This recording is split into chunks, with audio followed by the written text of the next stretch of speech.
lagi saudara-saudariku yang terkasih, kembali Anda bertemu dengan saya, Pastor Igo Welerbun MEC, dalam kisah para orang kudus setiap hari. Hari ini tanggal 24 Oktober kita memperingati Santo Antonius Maria Claret, uskup dan pengaku iman. Antonius lahir di Sallent dekat Barcelona, Spanyol pada tanggal 23 Desember tahun 1807. Ia seorang anak tukang tenun kain yang kaya raya. Pada masa muda, ia rajin membantu ayahnya berdagang kain tenun. Ia tidak terlalu tertarik dengan usaha dagang ayahnya karena lebih suka menjadi imam. Cita-cita ini bahkan sudah tertanam dalam hatinya sejak kecil. Ia sudah membiasakan diri berdoa di hadapan Sakramen Maha Kudus, berdoa rosario sejak kecil. Ketika berusia 22 tahun, ia masuk seminari di Vic hingga ditabiskan menjadi imam pada tahun 1835. Beberapa tahun kemudian, ia masuk Serikat Yesus. Namun kemudian ia menarik diri karena kesehatannya terus saja terganggu. Oleh karena itu, ia kembali lagi ke Sallent. Di sana, ia menjadi pastor pembimbing retret dan giat melaksanakan kegiatan misioner lain bagi umat di Catalonia dan di pulau-pulau lain di dekat Laut Tengah. Salah satu usahanya yang terkenal ialah penerbitan Katolik yang menerbitkan ribuan brosur dan tulisan rohani yang sangat berguna bagi pelajaran agama. Ia juga mendirikan tarekat religius Imam-Imam Putra Hati Tak Bernoda Maria.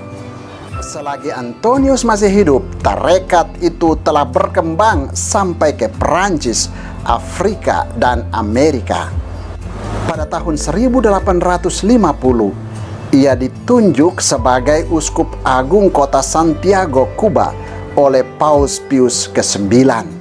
Dalam rangka tugasnya, ia menjelajahi seluruh pulau itu, membarui pendidikan seminari, dan mendirikan banyak organisasi sosial. Dalam kesibukan-kesibukan itu, ia tetap memperhatikan hidup doa dan tapa. Dalam karyanya itu, ia menemui banyak tantangan dari musuh-musuhnya. Suatu kali, ia dilukai di Holguin pada tahun 1858 oleh Ratu Isabella II. Antonius dipanggil kembali ke Spanyol untuk menjadi penasehat rohaninya.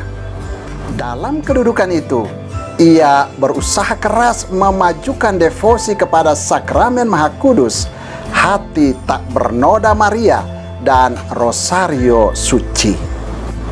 Karena kesibukannya untuk memajukan tarekat, ia mengundurkan diri dari jabatannya sebagai uskup dan diangkat menjadi direktur Eskorial untuk kemajuan kesusastraan, seni, dan ilmu pengetahuan.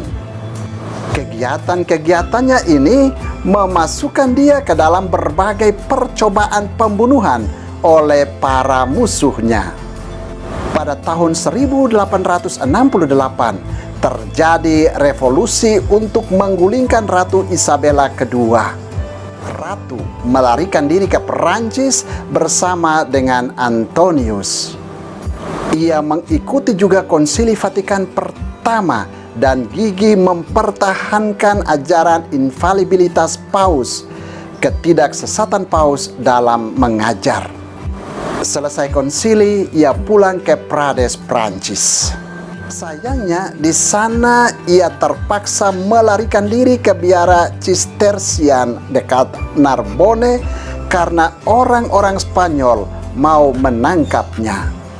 Ia wafat di biara itu pada tanggal 24 Oktober tahun 1868 sebagai misionaris yang tangguh dalam mewartakan Tuhan. Saudara, demikianlah orang kudus yang kita peringati pada tanggal 24 Oktober, yakni Santo Antonius Maria Claret, uskup dan pengaku iman. Santo Antonius Maria Claret, doakanlah kami. Tuhan memberkati.